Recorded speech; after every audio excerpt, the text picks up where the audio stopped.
Assalamualaikum warahmatullahi wabarakatuh. Hai, apa kabar hari ini? Jumpa lagi dengan saya, Ibu Retna Wulansari. Pada kesempatan kali ini, kita akan membahas bab 4, Aku Cinta Lingkungan Sekitar. Pada bab 4 mata pelajaran pendidikan Pancasila ini kita akan belajar tentang bagian-bagian rumah. Nah, kira-kira anak-anak ada yang tahu nggak apa itu rumah? Rumah merupakan tempat untuk tinggal. Selain itu, fungsi dari rumah yaitu untuk tempat berteduh dari panas dan hujan. Yang kedua, tempat untuk beristirahat. Dan yang ketiga, tempat untuk berkumpul bersama keluarga. Setiap rumah memiliki bagian-bagian. Kira-kira seperti apa ya bagiannya? Nah, sekarang mari kita bahas satu persatu. Yang pertama, bagian-bagian rumah adalah atap. Apa sih fungsi atap? Ada yang tahu? Iya, benar sekali. Fungsi atap adalah melindungi segala sesuatu yang ada di dalam rumah dari panas dan hujan. Atap berbentuk segitiga, seperti gambar yang ibu beri tanda lingkar. Bagian rumah yang kedua adalah dinding. Nah, seperti yang ibu kasih tanda panah, kira-kira apa sih fungsi dinding? Ada yang tahu? Iya, benar sekali. Dinding berfungsi untuk melindungi segala sesuatu yang ada di dalam rumah dari berbagai gangguan. Misalnya, apabila ada hewan yang ingin masuk, tetapi karena terdapat dinding, maka hewan tidak dapat masuk. Bagian rumah yang ketiga adalah jendela. Jendela berfungsi sebagai saluran masuknya cahaya dan sirkulasi atau keluar masuknya udara. Nah, seperti yang ibu kasih tanda panah tersebut, itu adalah contoh apa? Iya, betul sekali. Itu adalah contoh jendela. Bagian rumah selanjutnya adalah pintu.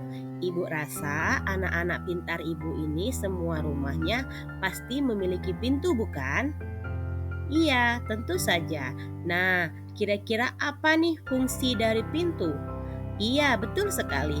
Pintu untuk jalan keluar masuk dalam sebuah ruangan. Jadi, setiap ruangan yang ada di rumah kita pasti memiliki pintu. Seperti contoh pada gambar yang ibu kasih tanda panah. Bagian rumah selanjutnya adalah lantai. Kira-kira ada yang tahu apa sih fungsi lantai? Iya, benar sekali. Lantai berfungsi untuk berpijak atau sebagai alas. Seperti contoh pada gambar yang ibu beri tanda panah, itu adalah bentuk lantai. Nah, anak-anak pintar, selain bagian-bagian rumah, setiap rumah juga memiliki beberapa ruangan. Nah, berikut ada beberapa bagian ruangan-ruangan rumah beserta fungsinya. Coba kita perhatikan satu persatu. Yang pertama, ruangan yang ada di rumah kita adalah ruang tamu. Nah, apa fungsi ruang tamu? Kira-kira ada yang bisa bantu jawab? Coba Olive, bisa? Oke. Iya, ruang tamu adalah tempat untuk menerima tamu. Betul sekali. Ruangan yang kedua adalah ruang keluarga. Ruang keluarga biasanya digunakan sebagai tempat untuk berkumpul dan bersantai dengan anggota keluarga. Misalnya, pada saat kita menonton televisi atau sedang mengobrol-ngobrol dengan keluarga. ruangan yang selanjutnya adalah kamar tidur. Kira-kira di sini ada tidak yang rajin membersihkan tempat tidurnya? Atau ada yang bangun tidur langsung kabur? Tentu tidak ya anak-anak ibu. Jadi kamar tidur itu adalah tempat untuk tidur atau untuk kita istirahat. Tempat tidur harus selalu kita jaga dan kita rapikan supaya enak dan tidak mengundang semut. Betul tidak? Nah, ruangan selanjutnya ini kira-kira ada yang tahu tidak? Biasanya yang hobi makan, yang hobi ngemil pasti tahu. Iya, betul sekali. Ini adalah ruangan dapur. Dapur digunakan sebagai tempat untuk memasak, makan, dan menyimpan makanan. Nah, kalau gambar yang ini ada yang tahu? Iya, betul sekali. Ini adalah kamar mandi. Kamar mandi biasanya kita gunakan sebagai tempat untuk mandi, yaitu membersihkan tubuh kita, buang air kecil maupun buang air besar. Jadi, anak-anak ibu yang pintar, kalau mau membuang air kecil atau membuang air besar, itu harus ke kamar mandi ya. Tidak boleh buang air kecil atau buang air besar sembarangan. Oke? Nah, ruangan yang selanjutnya adalah apa ini? Iya, itu adalah halaman rumah kita. Nah, halaman rumah berfungsi sebagai tempat untuk bermain, menanam pohon, dan menjemur pakaian. Oke, sekarang kita sudah belajar tentang bagian-bagian rumah dan ruangan-ruangan yang ada di rumah kita. Lalu, bagaimana kira-kira cara kita menjaga kebersihan ruangan rumah kita? Ada yang tahu? Iya, cara yang dapat dilakukan untuk menjaga kebersihan rumah kita, yang pertama adalah merapikan tempat tidur. Jadi, bangun tidur jangan langsung kabur ya. Kita rapikan dulu tempat tidur kita.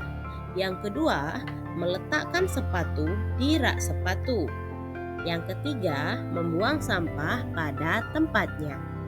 Yang keempat, merapikan mainan setelah bermain. Yang kelima, menyapu dan mengepel lantai. Yang keenam, menyapu halaman.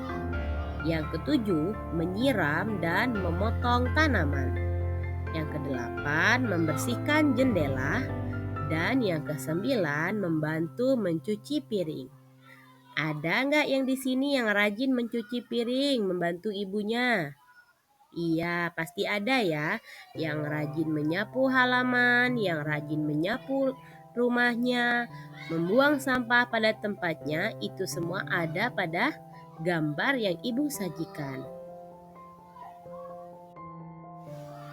Selanjutnya, batas-batas rumah. Nah, setiap rumah pasti memiliki batas-batas dengan rumah bangunan yang lain. Untuk melihat atau mencari batas-batas rumah maupun bangunan yang lain, kita dapat menggunakan denah.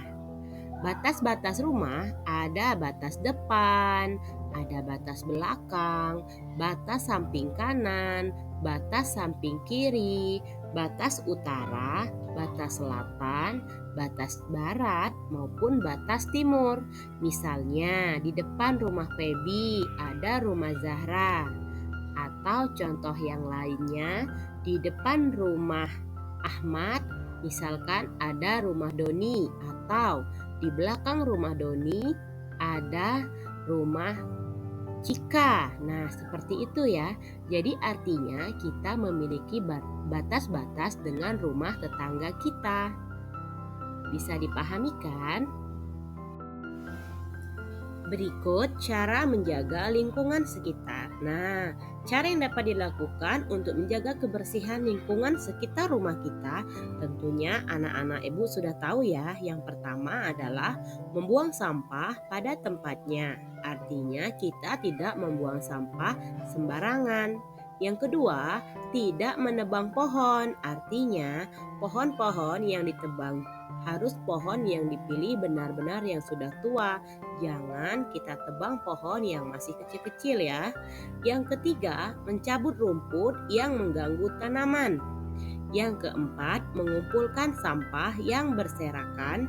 Yang kelima, menanam pohon. Artinya setelah ditebang, kita tanam kembali. Dan yang keenam adalah kerja bakti atau gotong royong. Setiap pekerjaan yang dilakukan dengan gotong royong atau kerja bakti akan terasa ringan. Baiklah anak-anak, dengan kita menjaga kebersihan lingkungan sekitar rumah akan menjadi bersih, rapi, sehat, nyaman, dan udaranya sejuk. Bagaimana anak-anak pintar? Apakah sudah siap menjaga kebersihan? Ibu yakin dan percaya anak-anak pintar ibu akan siap untuk menjaga kebersihan. Setuju? Iya, setuju sekali ya.